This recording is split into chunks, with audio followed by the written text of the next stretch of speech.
Coming to you from Orange County, California, this is the JuggLife podcast with Max Ada and Chad Wesley Smith.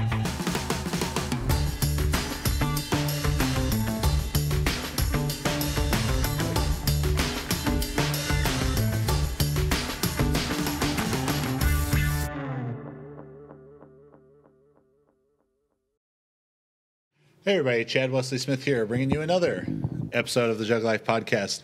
I'm joined as always, magnificent, marvelous Max Montana. Thank you, Chad. How are you guys doing? That was a very complimentary, both magnificent and marvelous. Yes, that was incredible. Max gets in a bad mood. He's malevolent Max Montana. Could be. Sometimes mischievous Max Montana. Yeah.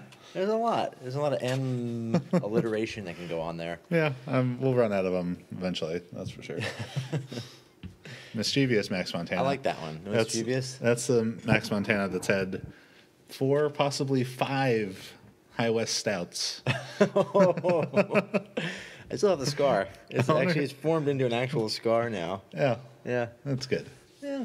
One day the viewers can know about the story.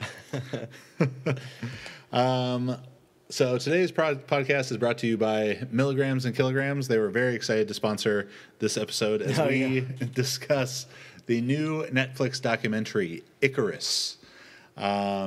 This is a movie by director and star Brian Fogel and features Grigory Rodchenkov. Really becomes the star of it. But it's a zany cast. Yeah. So if you haven't seen it yet, you probably want to watch it before you listen to this podcast for the spoiler alert. So you've been properly warned. People are taking drugs. I guess it's already happened in real life. So yeah, maybe I guess it's not a spoiler alert. But anyways. Yeah. Watch the movie before you listen to the podcast. I think not the other way around.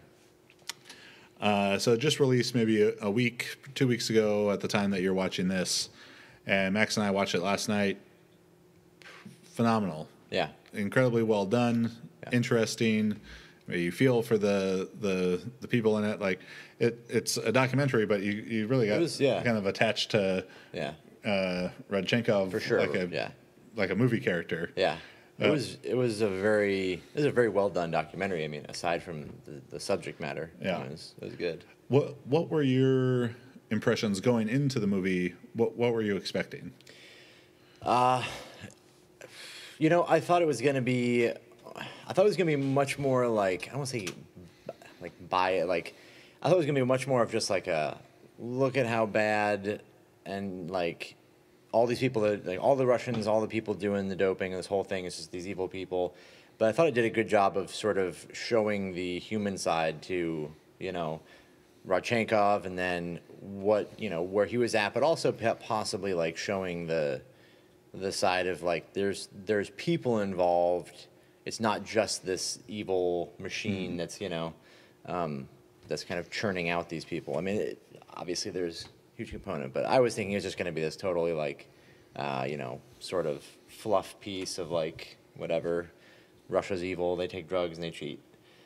Yeah, it largely is, but it's done well. Yeah, just the documentary version of the part of Rocky IV where Ivan Drago is getting his punching power measured, and then extreme close-ups of syringes. Extreme syringe close-up.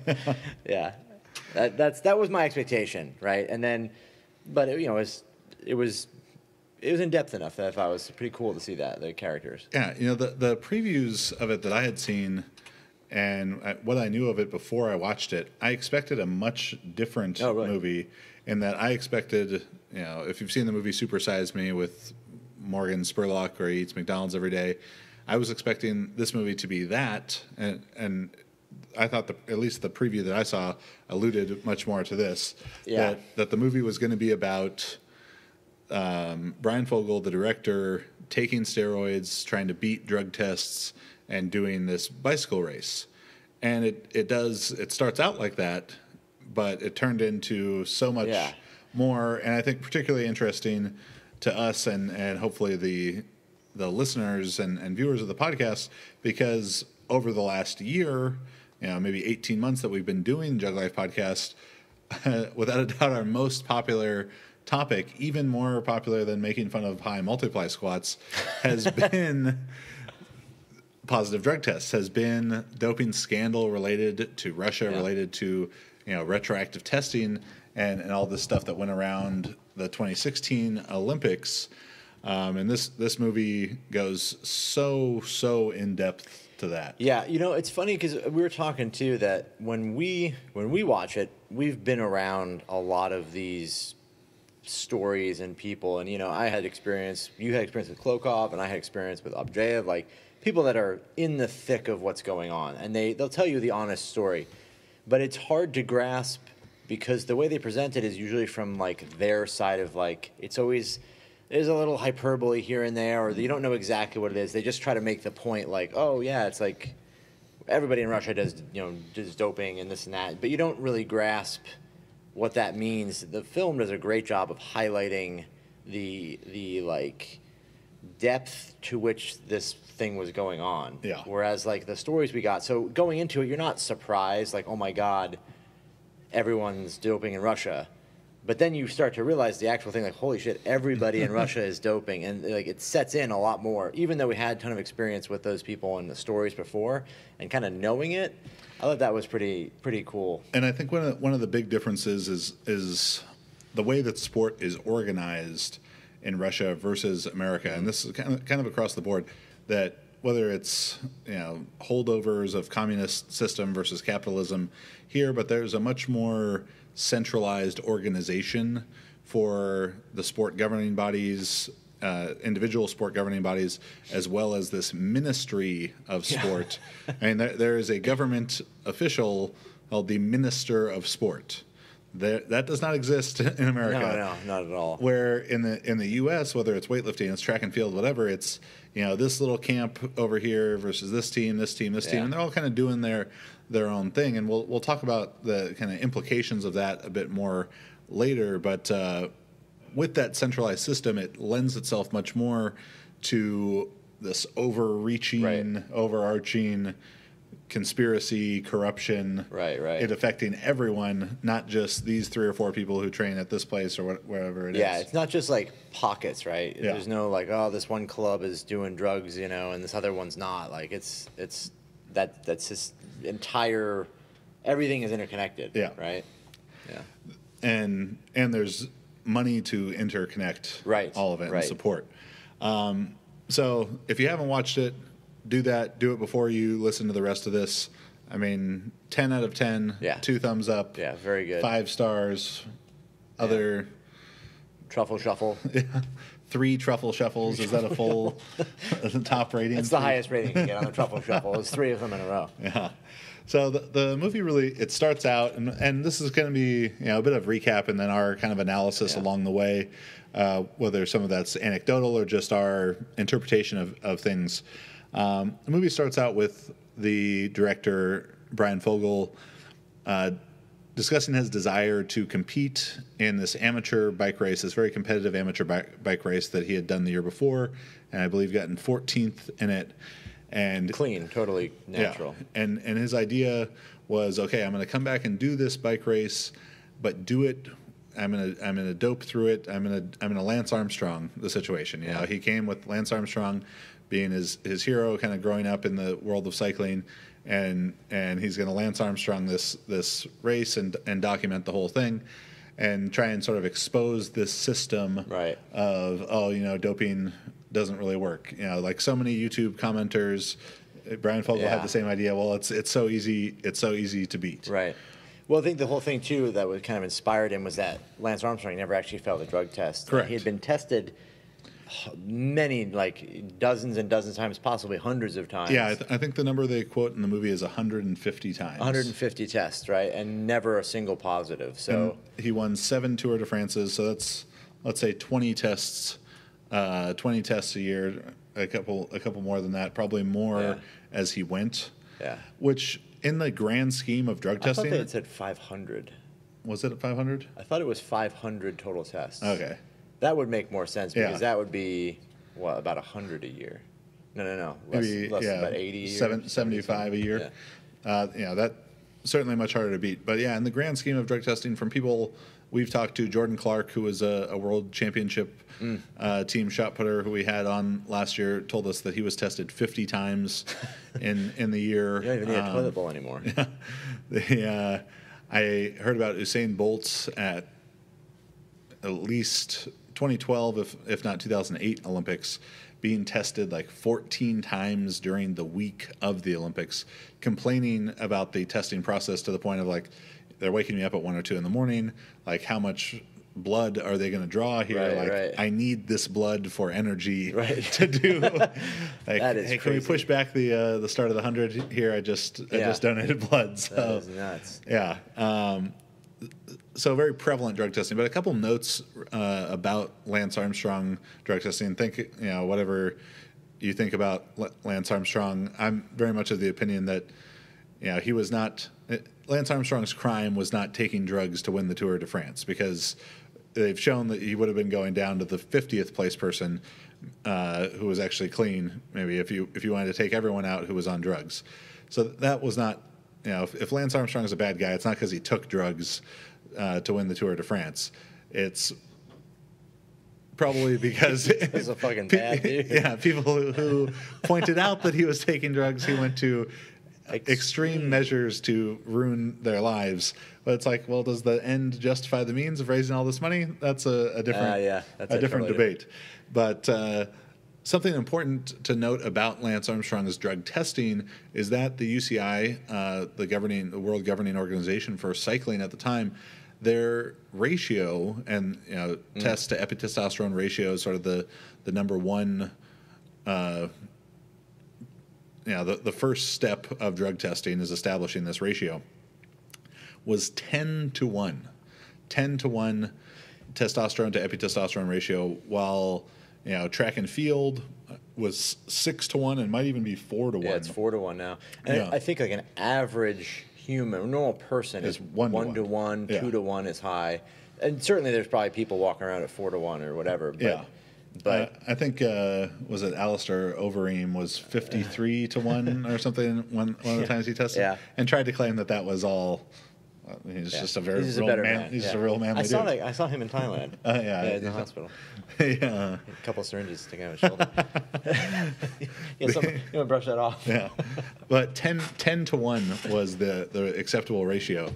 So if I was to have to guess of who would naturally have higher testosterone, gold medal shot putter or Tour de France cyclists. Flash a picture of Lance Armstrong here flexing.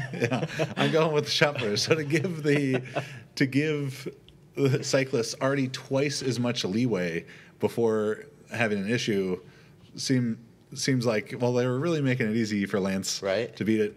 And in one of the documentaries, there are so many documentaries about Lance Armstrong now, and the name of this one escapes me. I know it's not the one that Stop at Nothing. It's not that one. Master of Spin. Is that one of them? That's what I'm pretty sure it's a documentary. Yeah, about Lance Armstrong. I thought it was like Lance Armstrong's workout video, but it's actually a documentary on his destruction of other people's lives. But in it, he mentions that the Armstrong lie. I think that's the one that he references. This is that all the tests when he would get close to 10 to 1 ratio, the UCI was like warning him. They're like, hey, you're getting close. So how many tests did he have that would have been over 6 to 1, over the track and field standard at the time, but less than 10 to 1? That's a lot of leeway. So, in the argument of, well, it's easy to beat drug tests, at that time, certainly the UCI was making it pretty easy on him, just relative to even other sports. But so Brian Fogel, the director, sets out to make this movie to dope and to do better in this bike race and to beat the tests. In it, he begins to enlist the help of Don Catlin, who is the director of the UCLA lab. He invented the test for HGH, one of the most prominent figures in American drug testing, USADA, WADA, alongside the aptly named Dick Pound, one of the real prominent characters. Dick Pound. Yes. One of the real prominent characters of U.S. anti-doping movement. So he talks to Don Catlin. He hires a trainer and nutritionist, anti-aging specialists, all to help him with this. And I read got a $350,000. One of his friends, right? Yeah, one of his friends funded the film and the process with $350,000, and eventually Don Catlin realizes like, yeah, this is probably too much to help this guy beat. Yeah, I didn't want to tarnish his reputation, like showing that he could help this guy pass a test, and then, that would just look bad, I think. Yeah, and smart move. Yeah, so in that, Don Catlin decides to like, hey, I'm going to take a step back. But I know a guy who will be more than willing to help you out. Yeah. And boy, does he know a guy. Yes, that is a one-of-a-kind man. Maybe it's just editing or whatever, but at this point he introduces Brian Fogel to Gregory Rodchenkov. A very, very Russian yes, man. Who is the head, the director of the WADA-accredited lab in Russia. And maybe it's just the way that the film is edited, but it gives the impression that Catlin, gives him Grigory's Skype name. He Skypes him, and it's like, "Hi, my name's Brian. I'm Grigory. Oh, you have a cool dog. I have a cool dog too. Look, so beating drug tests, yes." Like no vetting process. Wow. No, like there's no like secret handshake or code word. I will say that. And I'm not gonna. I probably shouldn't make it. Whatever. I'm gonna name names, whatever. But there's. I think there's a. If you had been anybody else contacting, Rodchenkov, like, definitely there may have been a much more resisting kind of force. Like, oh, well, I don't know who you are if you're a sort of outsider. But whenever I've asked the people that coached the best lifters, what did they take? No hesitation. This much of this much of that. He did this and this and this, and that's when he did this number. Like there's no resistance to it. And there may be if you're just you run up to somebody at whatever World Championships, and, hey, Klokov, how much did you take? Like you're not going to get an answer. But when you have some rapport because you're a lifter or a coach or you're one of the peers, like it might be a little different. So I could see where maybe that would be the case because it was very similar. Like. And maybe Don Catlin had contacted Grigory and sort of said, hey, this guy's cool, help him out. I prefer to just think that's what he's doing. It was so just nonchalant, just casual, like, oh, you're interested in beating drug tests? Cool. That's what I do. Yeah. Well, he's also, he works for USADA, right? Or no, not USADA. For WADA. He works at the WADA laboratory. Yeah, he is the director of the WADA lab. So they go on for about 6 months, kind of corresponding back and forth, freezing urine and smuggling that to Russia and so on and so forth.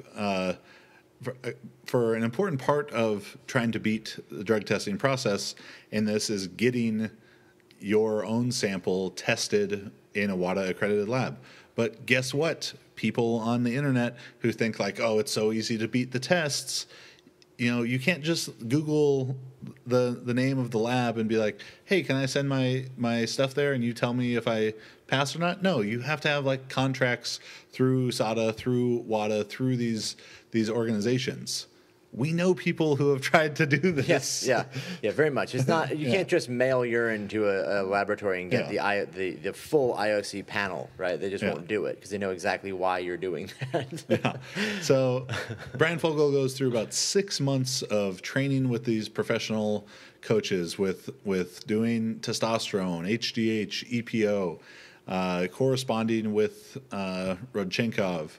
Working with nutritionists, all this stuff, and does definitely see improvements being yielded in his performance. I know he quotes from going at 250 watts maximum up to about 350 watts. Yeah. That's a very significant improvement. Now it comes time, and Rodchenkov comes to the U.S. and they kind of become buddies, and that's all great. It comes time for him to do the race. He travels to France. Very important things to note. An important takeaway from this movie is Brian Fogel does the race. Yes, he has a mechanical problem with his bike in it, but he does not do any better than he did the year before. By his own admission, he says that even if he's having his best day, he would not have won the race. Like drugs did not make him an instantaneous champion in his sport. Maybe are the other people doing drugs? Quite possibly. Another very important takeaway, Brian Fogel never beats a drug test in this process. Right. He is never tested. They did not actually test at this race where testing was advertised. It was only a scare tactic deterrent. Plus, the 6 months of which he is doping, there's no out of competition testing for amateur cycling. So, again, the argument of it's so easy to pass drug tests. In this scenario where you don't actually get tested, yeah, that's really easy to beat. And if they would have actually tested, he knew there's a 1 week period during this race in which they may test me. Yeah. So he had 6 months to prepare, to train hard on drugs, to know, okay, this takes this many days to clear, this takes this many days to clear, and that's what they're testing his urine for, to find out the difference of. Because I'd imagine that's just sort of individual body chemistry and stuff of it takes one person 6 days to clear and another person 9 days, so they could take it up to as close to the race as possible. Yeah. But he didn't have to worry about out of competition testing. He wasn't putting his name, updating. Like Marissa does this every day that she, if we're traveling or whatever, updates on her Adams app. This is where I'm staying tonight. This is where you can find me from 6 to 7 a.m. tomorrow. And, Brian Fogel was not having to do that. Yeah. Drug testing where this is the one day, the day of the competition, is the only day I can potentially be tested. Yes, that is easy to beat. That is having a calendar and knowing how to add and subtract. Right. That's a huge takeaway because those are two very different things. Yes. The out of competition random, first of all, that term is wrong. People especially like to refer to random testing. There's no such thing as random drug testing. Yeah. Everything is unannounced drug testing. So there's no unannounced drug testing for him. He has a specific day and time, and then unfortunately it's just a ruse anyways because there's no testing. But yeah, there's two very different things there. He's not circumventing or passing through unassigned or unannounced drug testing during the off season or off times. Yeah. So two important takeaways from sort of this first quarter or third of the movie is that Brian Fogel makes nominal improvements as a cyclist. Really no competitive improvement. He does not do better in the same race on drugs than he did the year before off of drugs. Yes, mechanical problems contributed to that, but he says himself that it wasn't this like magic bullet kind of that he thought it was going to be, that he could have been younger. I think in it he says like he could have been 21 years old and on all the tests and EPO that he wants, and he still isn't a pro cyclist. He's still not the Tour de France champion. So those are two very important takeaways. He never beat any drug tests, and it didn't instantaneously make him a super competitor. And I'm assuming that before he set out to make this movie and had $350,000 to work towards this, that he didn't have a professional coach and a professional nutritionist, let alone people analyzing his urine and blood for all kind of different hormonal levels. Right. So yeah, for sure. It's like it doesn't make you. It's not. He had like a flopped play and movie, I think, before. Yeah, Jutopia. Yes, which apparently got a 1% on Rotten Tomatoes. Oh, brutal. Brutal. But it was a good play, but the movie version got 1%. Jennifer Garner probably hooked it up. So at that point, though, sort of after the bike race, and he goes to visit Rodchenkov in Russia, and this is the point in the story where I know in his own creation of the movie, from articles we've read, the whole thing takes a turn. It's not supersize me for steroids anymore. Now it's like, holy shit, there's some stuff going down. Well, because at the time he was doing it, the German documentary came out about this whole thing, about the widespread doping in Russia and this whole systematic thing and everything. And he's in Russia and he kind of sees this and, realizes Rodchenkov's like, maybe the editing is, he told him what it was going on, but there's a movie about him now and everyone knows what this guy is and what's going on there. So that's when he just, kind of turns and the story shifts to being basically about Rodchenkov and what's going on in the entirety of Russian doping and the machine behind it. And if you're interested in seeing that movie, we have not watched that one. That is probably on the to-dos in the next week or so. But it's made by the German broadcaster ARD, and I believe it is called How Russia Makes Its Champions. Or The Doping Secret, How Russia Creates Its Champions. Hopefully it has subtitles, otherwise it's going to be really weird to watch. Right? Yeah, so that comes out. There's some whistleblowers in that, people who the movie is not released until they are removed from the country. Because as it becomes very clear through the rest of the movie, Russia ain't playing no shit. They ain't never been about playing no shit when it comes to doping and getting found out about that. Yep. A lot of people having heart attacks. Yeah. So it continues with more and more information. Rodchenkov fleeing to the United States to become a state's witness for the U.S. Department of Justice.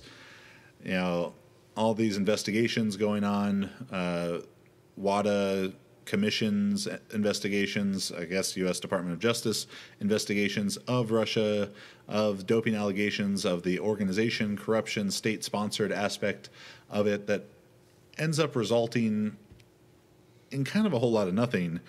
You know, track got banned.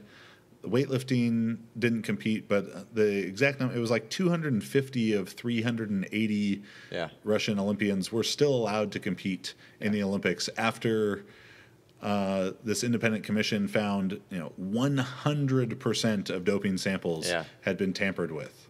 That they it's ridiculous. 100%. The sending. And I don't even think the Russian lifters were banned. They just chose not to attend. The decision was for them not to attend.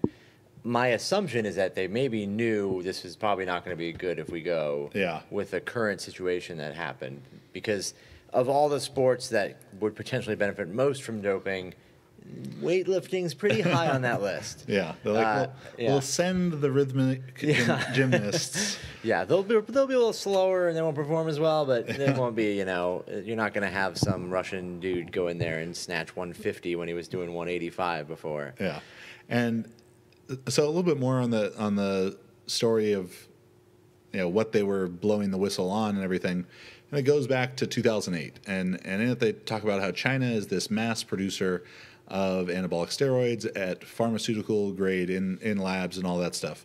The IOC says, hey, you guys are hosting the Olympics this year. You got to knock this shit out. They stopped doing that. At that point, steroid production goes underground on the mass scale. And when you think that you're getting a 10 milligram Anavar tablet, maybe it's 8 milligrams of Anavar and 2 milligrams of something else, and this clears in this time and this clears in this time, but you have no way of knowing. And I've had a very high level Russian athlete tell me about that exact issue, how it was so difficult to find pure substances for performance enhancement in Russia, and that really made it a lot harder to cheat. Yeah. It was a lot harder to figure out when you needed to come off, when you didn't know exactly what you were coming off. And that is sort of where Rodchenkov sort of rose in power inside the Russian anti-doping world. That's what I guess that's really what it is, anti-WADA. Yeah, the anti-doping world. And sort of surpasses the other figure who was the leader at the time, whose name escapes me, but Portugaev, something like that. Yeah, I can't remember now. Yeah, and at that point, you also see the corruption beginning to just get laid out. I mean, this rivalry is created, and Rodchenkov gets thrown in jail and gets thrown in mental institutions, and was he doing stuff illegally? Yes, probably. But I mean, I feel like the word illegal doesn't belong in the Russian vocabulary. It's just kind of like punishable or not punishable, or punishable at this moment or not, right? But anyways, the rivalry ensues, right? Then, long story short on that, Rodchenkov ends up back in power in 2012, right? Yes. Back as the head of the WADA lab in Russia and involved in it. And that to me is an interesting, I was talking earlier with Chad about it, an interesting perspective as to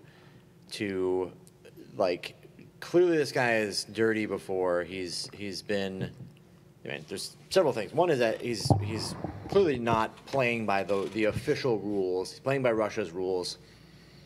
He's put into power, I think, by WADA. I'm not entirely clear now. My impression is that Rodchenkov is an employee of WADA, right, who runs the WADA lab in Russia. That the U.S. has WADA labs here that are run by WADA employees, not USADA employees. So Rodchenkov was not in the chain of Minister of Sport, Mikhail Mutko, Minister of Sport, and then Deputy Minister of Sport, and the USADA side of things. He is an employee of WADA, but it's all very murky. It's hard to know exactly. Anyways, he gets back in power. He gets put back in this position, this role, and then he's basically given a chance to redeem himself or whatever, capitalize on this from Russia's standpoint, and now he's the guy who's in charge of making sure athletes pass tests. And Rodchenkov definitely fancies himself a scientist. He is about beating the test in the sense of, we're going to test ourselves and come off at the right time, and we know they can test for this compound, you have to come off at this time, and so on and so forth. What I think is interesting, and you see this a lot in the film, and just the subtlety of the way he communicates with Fogel, and kind of how they talk about a lot of stuff, there isn't a sense of apathy towards the sport. Whatever, everyone's on drugs, who cares? They really, he really truly believes in all of the things that I think we believe in here about sport, and the character and pushing and winning and this fight and this victory.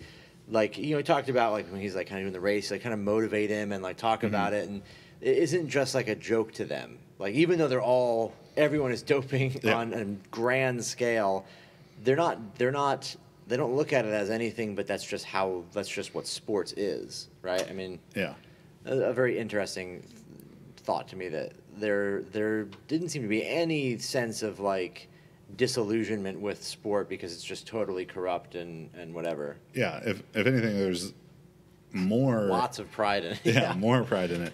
So Rodchenkov is about beating the test by coming off at the right time, by taking the right compounds that clear faster and that sort of thing. Something that I've always thought was interesting. And if you're familiar with Balco, Victor Conti, the book Game of Shadows, Patrick Arnold was the chemist, and that whole scandal in the U.S. with Marion Jones, Barry Bonds, all these people, they were taking drugs that could not be tested for, that USADA and WADA did not know what they were, hence they could not test for them. It's surprising to me that and maybe this is happening and they just haven't caught them yet, but that Russia would go the route of, all right, let's just make sure we come off on time, and then the latter route that we'll discuss in a minute of another way to beat the test, right?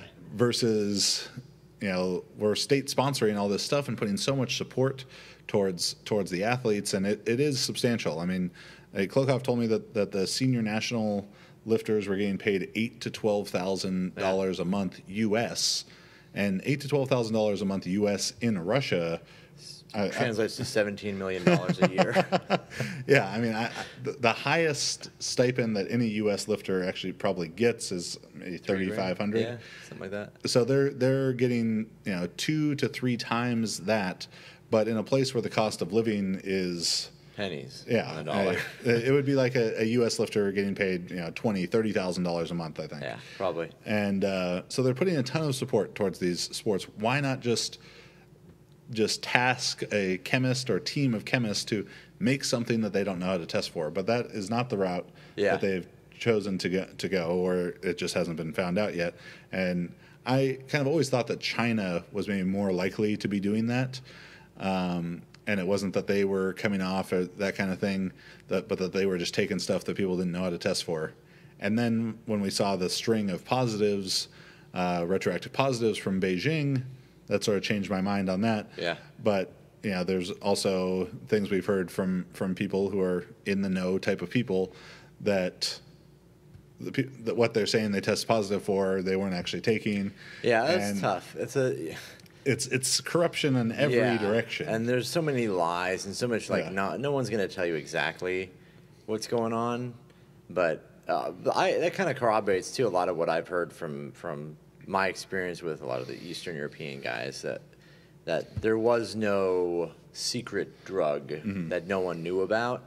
It was purely just cleverness and ingenuity passing tests. Or even more corrupt than just people being avoiding testing, right? Yeah, but then from the corruption, the other side, the WADA corruption side, or the IOC corruption side, that's when you get the Ben Johnson, Charlie Francis kind of thing, where Charlie Francis is like, stanazolol. My guys, I don't want my guys on stanazolol on race day. It makes them tight. He's not saying no, he wasn't on drugs. Right. He's saying no, he wasn't taking that. He didn't test positive for that. They're making that up. Yeah. And what Abujev said too. A lot of his guys failed. They all failed for diuretics, and his thing was they didn't take diuretics. Yeah. They were taking stuff, but they were clean. And this is obviously all pre-2008, pre the time where you wouldn't have been able to get. Well, they made the stories I was told. They actually had a factory that was making the drugs for them in Bulgaria, and then in like 1988, there was a ship. When you say factory, do you mean bathtub? A bathroom factory. And they had they just had exactly what they were getting, and they knew exactly what it was because it was being manufactured there. So. Yeah. So that takes us to the point in the movie. Rodchenkov is running the lab. He's back doing his thing. He's the man when it comes to Russian anti-doping, both anti-doping and anti-doping. And then they come up to the 2014 Sochi Winter Olympics. And this, I think, for as much as Max and I have talked about this stuff and people we know who kind of know and stuff we've been around, the part that was the most eye-opening, I think, to the both of us was the scale of corruption that Russia employs at the Sochi Olympics. And Real Sports on HBO with Bryant Gumbel had some specials about this, and you can probably YouTube all kind of different little pieces from Vice and all that sort of stuff about any Olympics. Anyone who's hosting the Olympics bribed the shit out of people to be able to do that. Same thing with the World Cup. That's how you get it. You bribe people. You pay people off, and then this was the case for 2008 Beijing. It was definitely the case for 2014 in Sochi.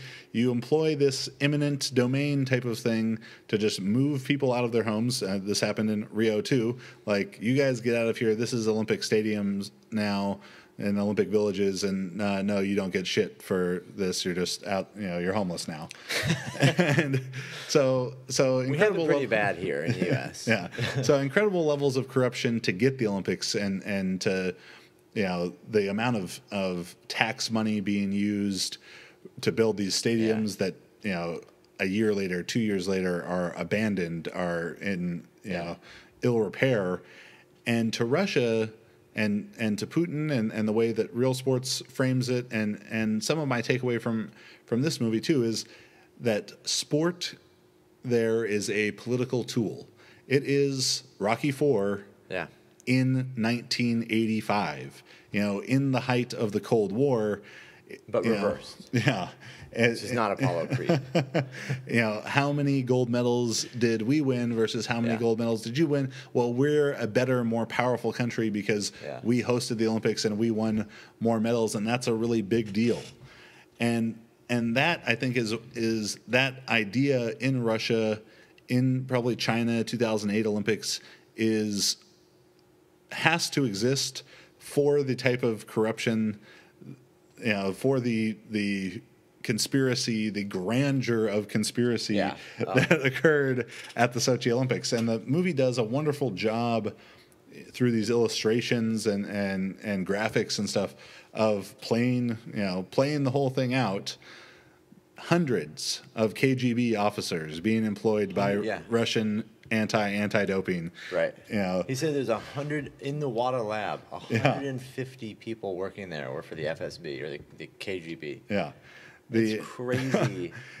So you can talk about tests are easy to pass. You know, this clears fast. That clears fast. I come off of this whenever, and besides that, for the most part, with real out-of-competition testing, which does not exist in Russia, it does not exist in so many of these countries because RUSADA ain't trying to catch their people. They're trying to protect them, as this movie clearly illustrates. Yeah.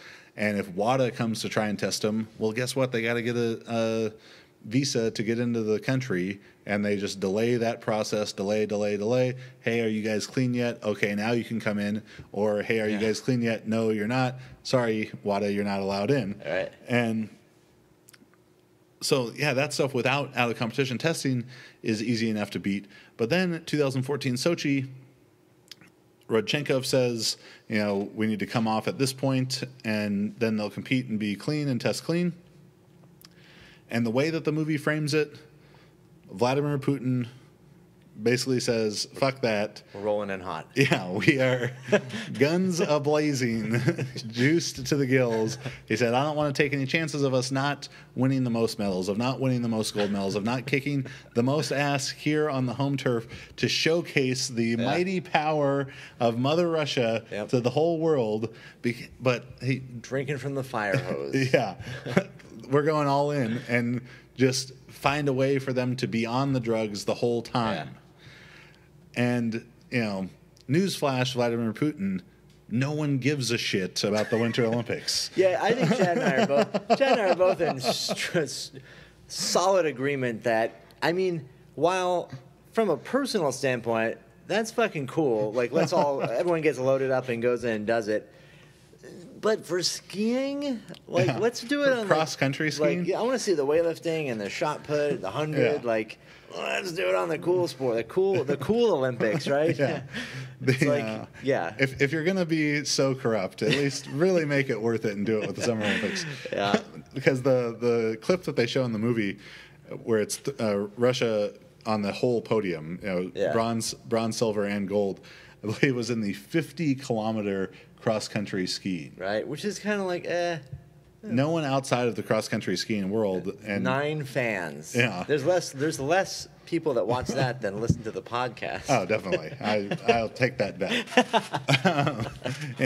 So Putin says, hey, guys, they're not coming off. We're not taking any chances. We have to win, so they have to be on. Figure out a way to beat the test anyways. And that's when it goes from from a calendar about this is the time you stop taking tests and this is the time you stop taking Anavar and this is the time you stop taking EPO to how the fuck do we get this fancy bottle top off of this specially made bottle?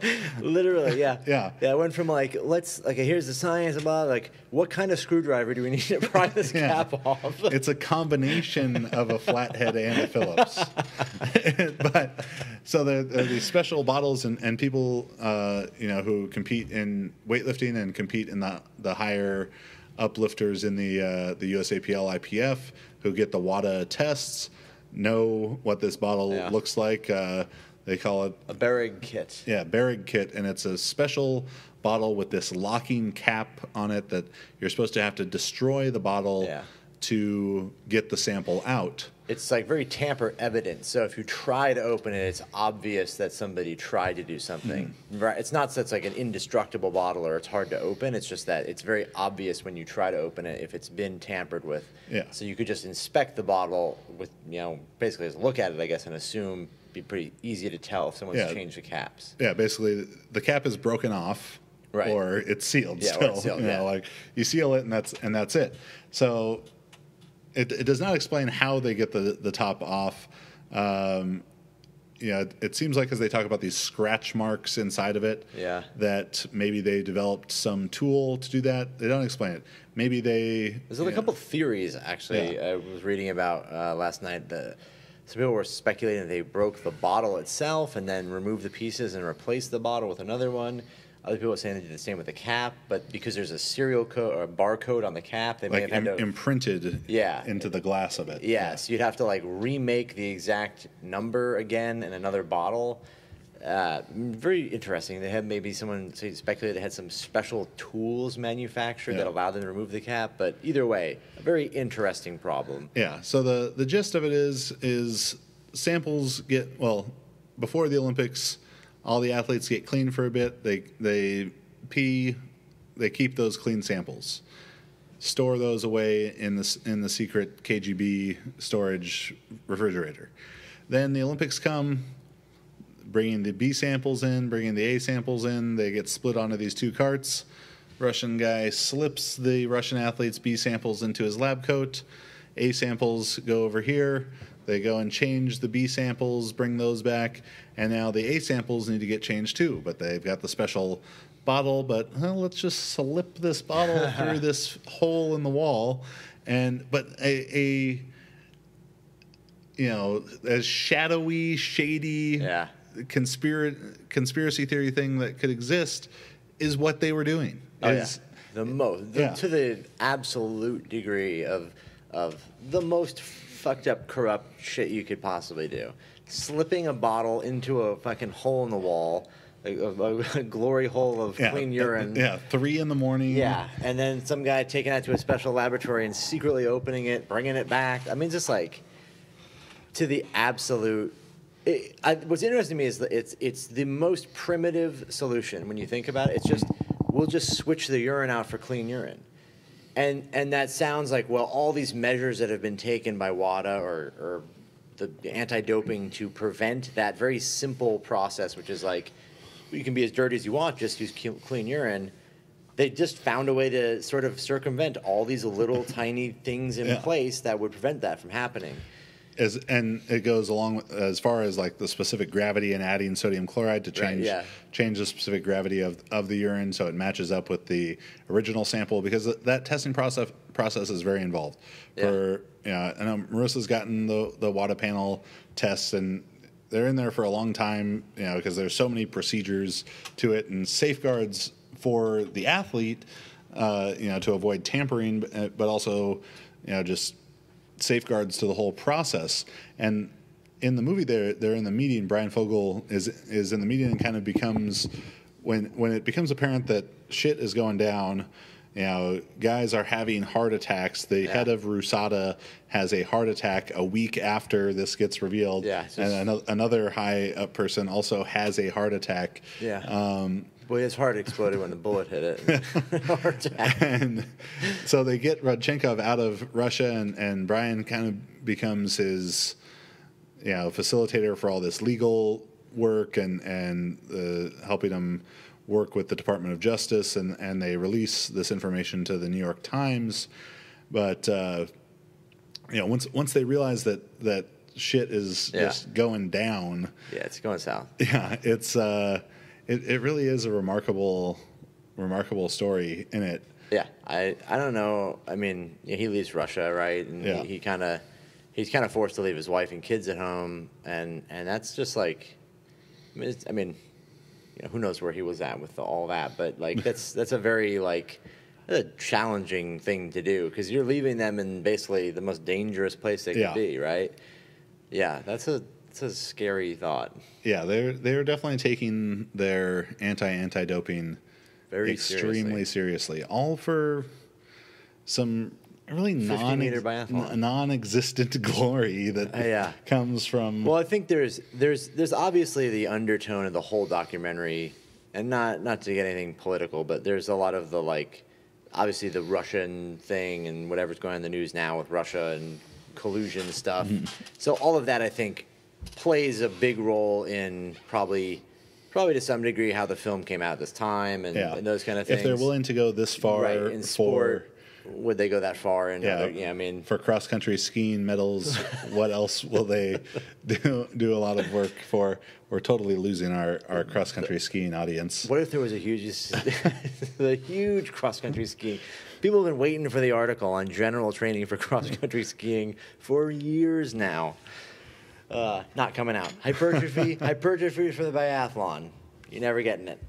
That's not true. You might, but yeah, I mean, so I think there's probably a big thing there. In the movie too, they kind of allude to the political tool may be more an asset to Putin for his own people, for Russia, more so than the rest of the world, right? Where Also, the Real Sports seems to talk more about how Putin wanted the Olympics to be like show the whole world like Russia's doing great, we're still powerful and everything. And then in Icarus, they basically say, that Putin's approval rating, which that part is a clip from the Real Sports episode, because I just recognize the graphic or whatever, the narrator's voice, but that his approval rating had been kind of falling for a couple of years, and then it's like Olympics, 95% approval rating. Russians love their Olympics. Yeah.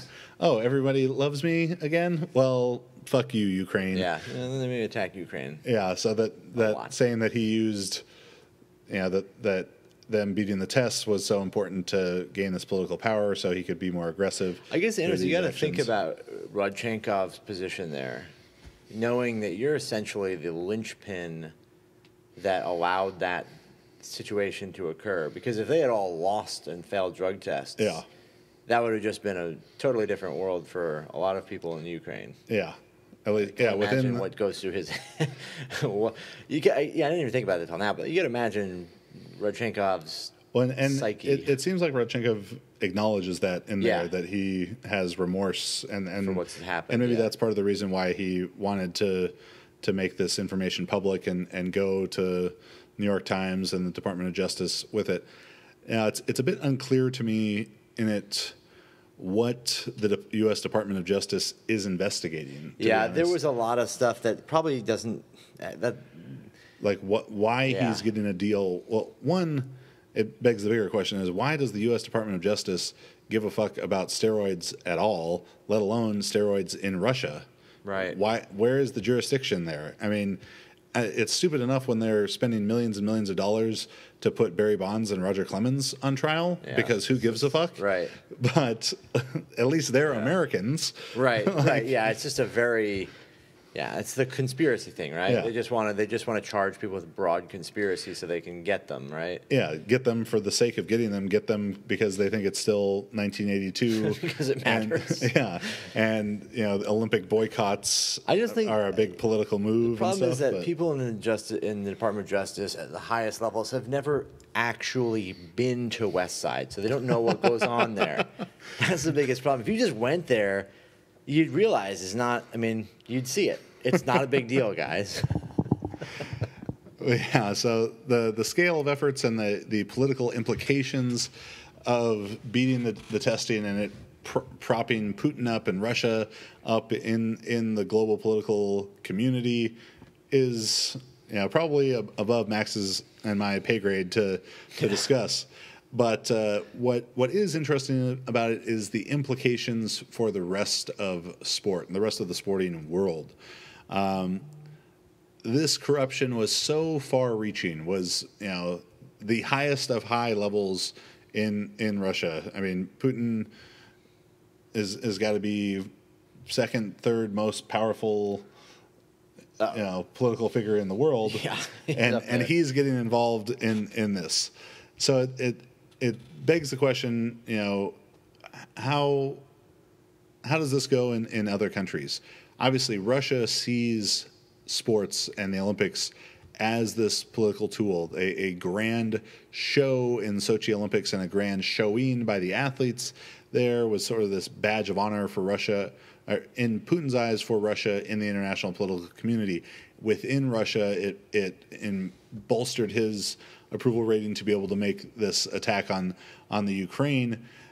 So do other countries see beating doping tests as a means to an end of political success, of nationalism, of, we won a bunch of medals and now everyone around the world thinks that we're a great country. Yeah. And because if they do, and it's likely that Russia is not the only person who, the only country who has that kind of feeling, then it's not out of the question that other countries are having, far-reaching, up to the president, prime minister of their country, helping them beat drug tests.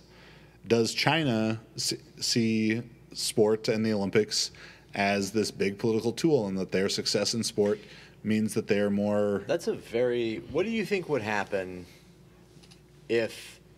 Because let's assume that's the case. If it's happening in Russia, it's happening everywhere, right? Let's assume that all these powers that are dominant, even including here, let's just assume everybody's in there.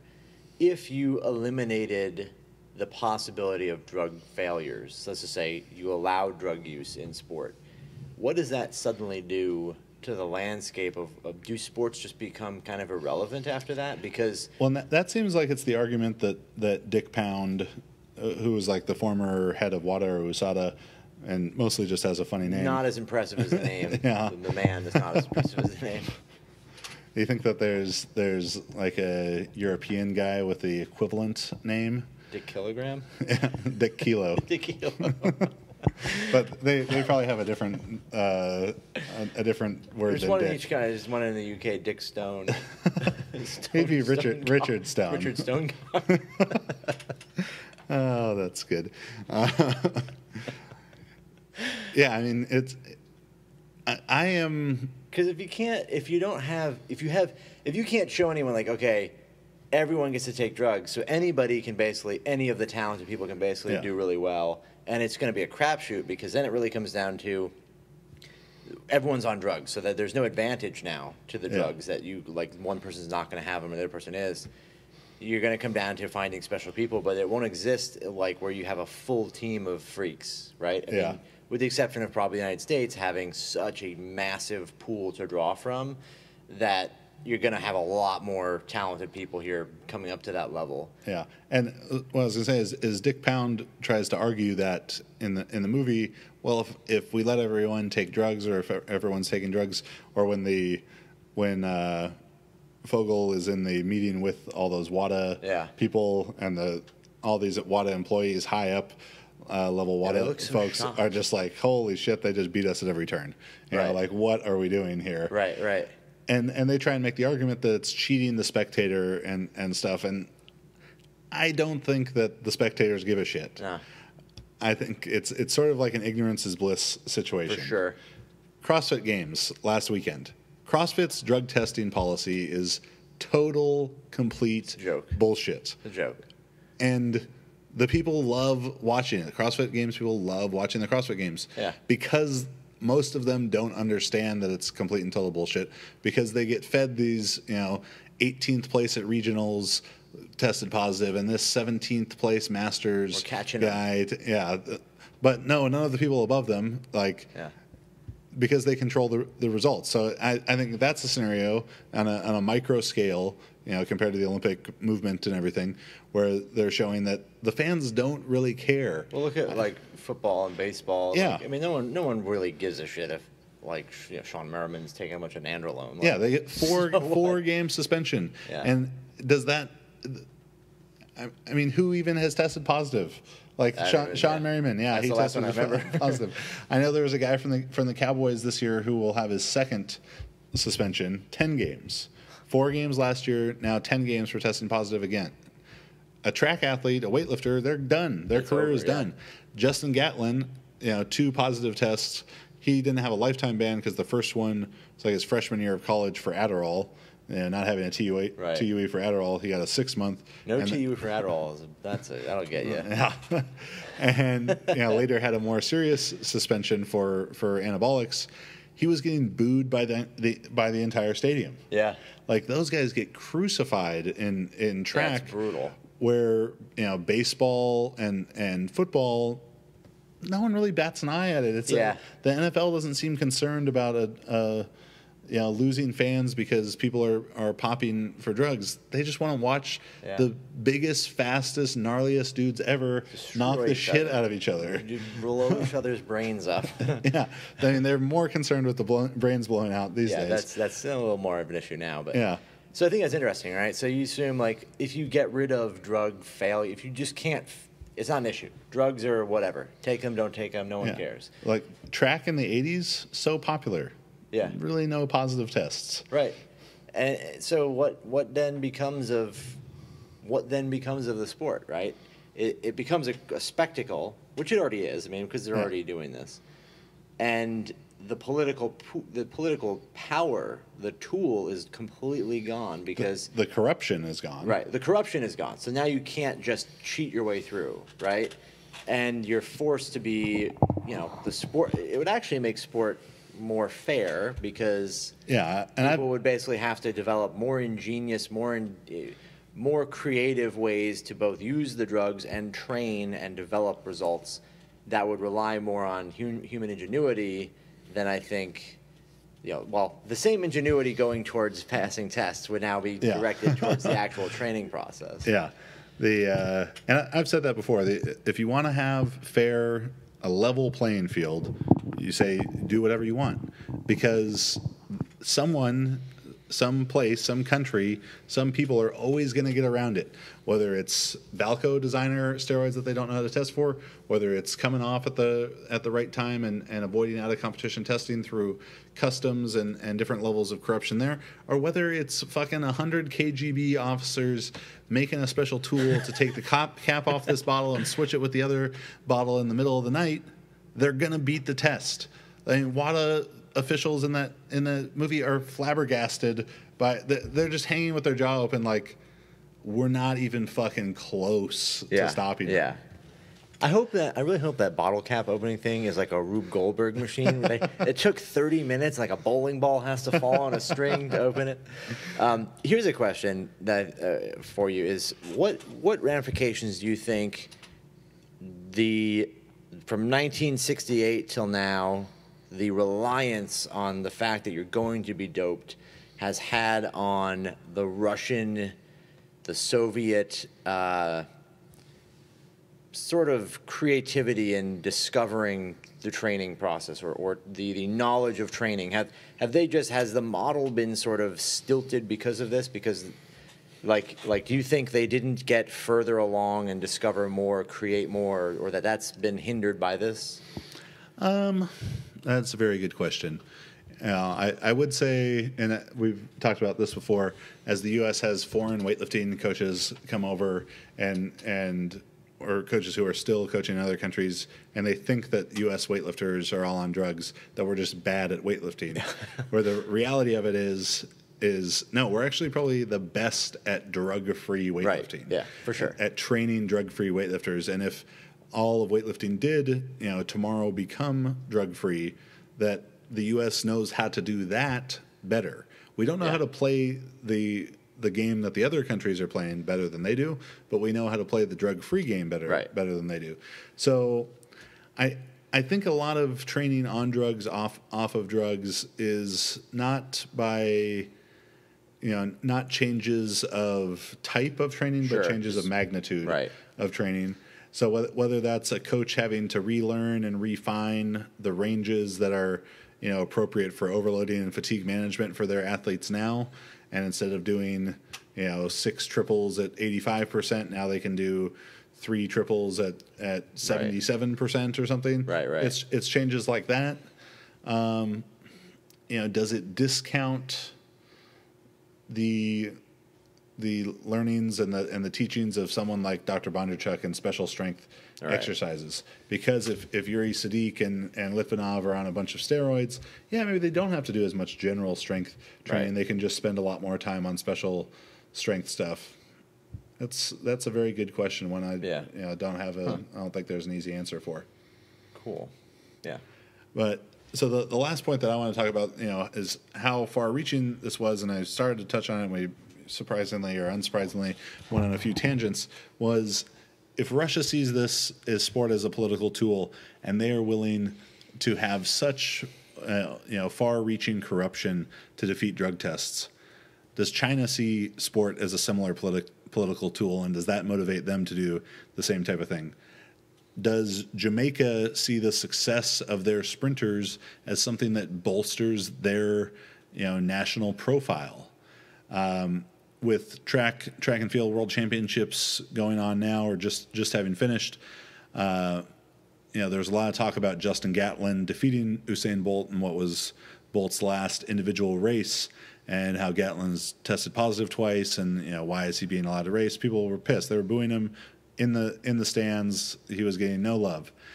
If you look at the list of the top 50 fastest 100-meter times ever, top 50 fastest 100-meter times ever, and you cross off, so this would be every fast time that Usain Bolt has run on there, every fast time that Justin Gatlin, Tyson Gay, Asafa Powell, Nesta Carter, Johan Blake, all these people, Tim Montgomery, and you cross off all the names, all the people who have tested positive on it, of the top 50 fastest times ever, you know how many names are left?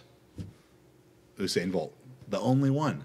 Yeah. And this isn't to say, I can't on one hand say about USAPL lifters and USA weightlifting athletes, if they're passing the test, they're clean.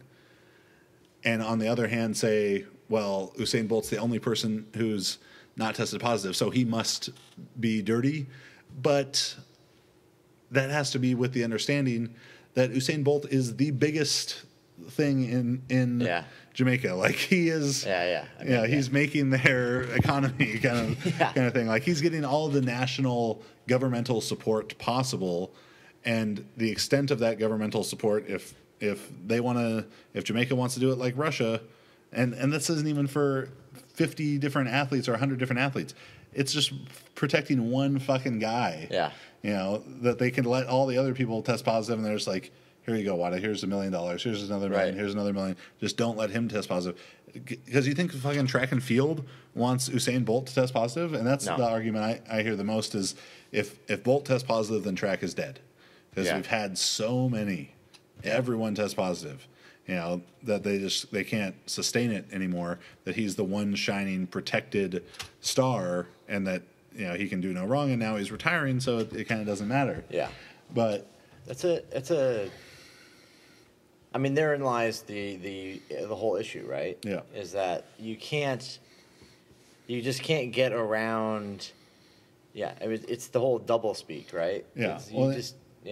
And does the end justify the means? Right. To Russia, the end that was invading the Ukraine or bolstering their political profile on the international stage, justified the means of,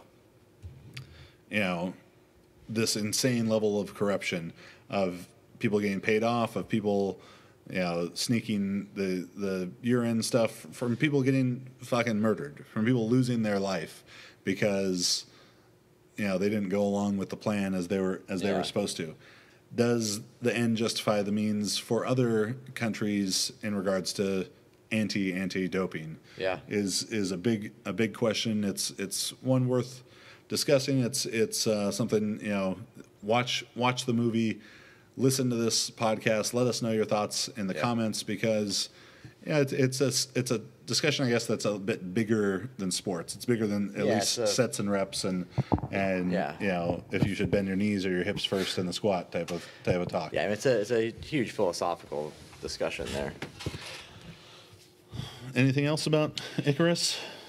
I'm not sure the age. I don't know what's rated. Probably PG-13 or maybe R. No, it might have been some vulgarity. Definitely a lot of Eastern European half nudity. Very Eastern European, no shirt. Many times by Rodchenkov. Excellent mustache. Phenomenal mustache. When I saw some of the previews, particularly of the scene where him and Brian Fogel are sitting across the table from each other doing like a more interview style. I had seen the interviews and I was like, didn't quite know what the movie was. And I was like, is this like a dramatization of this whole situation? And I was like, this guy's got to be wearing fake eyebrows and a fake mustache with those glasses. If it was, his character name in the credits would have been like generic Russian scientist or something. Yeah. Vladimir Sportsnitsky. Sportnitsky. Yeah, it was a very good film. Yeah. Highly recommend it. I think that's probably all the things I can think of about it. I mean, it was really good. It was very, very eye-opening, very, very thought-provoking. Yeah, and because even for, I think both you and I are cynics in this whole situation, sure. but have maybe a deeper understanding than most would of the reality of it.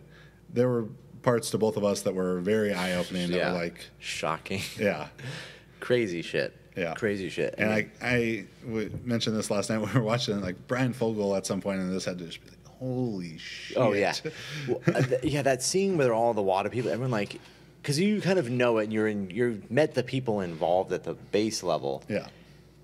To sit there and be like, yeah, I mean, this has been going on for like 50 years. Yeah. And no one's like, they have records of everybody back to day one. Yeah, I mean, Brian Fogel was a virgin to doping. Yeah. And to come into that and just be like, yeah, he thought he was coming in for maybe a little bit of this, and then it was just like, no, there's Caligula level orgies of doping going on here. You weren't ready for this, kid. yeah, he had to just have his mind blown by the whole process. Yeah, brutal. Icarus on Netflix. Check it out. Give this a listen. Let us know what you think about our thoughts here. Coming up, seminar-wise, the weekend of August 25th and 26th, so about 10 days from the time that this podcast is released, Max and I will be in Buffalo, New York at Mustache Fitness and Barbell giving our first Super Total Clinic. Yep. That's powerlifting one day, weightlifting the other day, talking about how to combine them as well, train them independently and combined. So go and sign up for that. After that, I will be in Philadelphia on September 16th at Warhorse Barbell, giving a lecture on powerlifting program design, beginner, intermediate, advanced, how to apply the scientific principles of strength training, how I do it for our athletes from club powerlifting coaching all the way up to world record holders, guys totaling 2,300 pounds. After that, Max will be in Santa Barbara at CrossFit Santa Barbara, very creatively named, on September 30th. And then he and Pomp, the following weekend, will be at CrossFit Park Avenue in Rochester, New York. Yep. I don't really think of Park Avenue when I think of Rochester. I feel like it's like the poor man's Park Avenue. Yeah. And it's in Rochester. It can't be, So Max and Pomp will be up there on October 6th for a weightlifting clinic, and then I will be in Minneapolis at the Movement Minneapolis on October 28th, giving another programming lecture. So go check all of those out. Plus, JuggernautCoaching.com. We have multiple levels of coaching for multiple disciplines, powerlifting, weightlifting, and super total. Kind of whatever level you're at, beginner, intermediate, advanced, we have something that's appropriate for you. So visit JuggernautCoaching.com to learn more about that. Subscribe to the YouTube. We're really proud of the content we make here. We got Shorty Sedang, world's strongest videographer, pound for pound, without a doubt. For sure. I mean, Wilkes, no other videographer could match. There's no one. Yeah. And always proud of the content we produce here. So subscribe to the channel. Tell your friends who are interested in becoming better educated about how to lift pieces of metal attached to other pieces of metal. Sometimes rubber. Yeah.